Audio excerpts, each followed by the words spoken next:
Hey, my name is Jared, but when I'm in the kitchen having fun, you can call me Chef Gerard. Right now, we're at Back to the Roots, an urban mushroom farm in Oakland, California. I'm going to show you how to make stuffed mushrooms with crab. All right, so the filling is really simple. It's going to consist of fresh crab meat, a little bit of cream cheese, jalapeno, yellow bell pepper, finely chopped, soy sauce, and lime juice, and I'm going to stuff this cute little baby portobello mushroom. So I chop my peppers super fine because I want that filling to be kind of smooth and creamy. Gonna add the cream cheese, yellow bell pepper, and jalapeno together.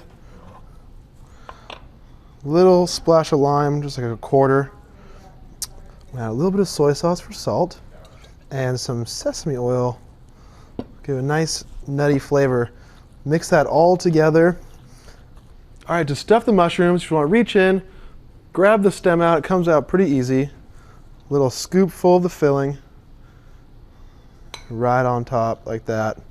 This is a nice creamy filling, so it goes really well into that mushroom.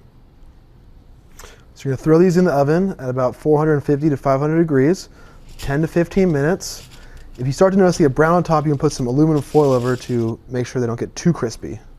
You know they're finished when the top starts to get that golden brown color and the mushroom starts to get a little bit wrinkly. It's looking delicious. I put a little cilantro, green onion, and lime on top. I think it's taster time. Creamy on the inside, a little bit crunchy on the outside. It's a delicious portobello stuffed with crab.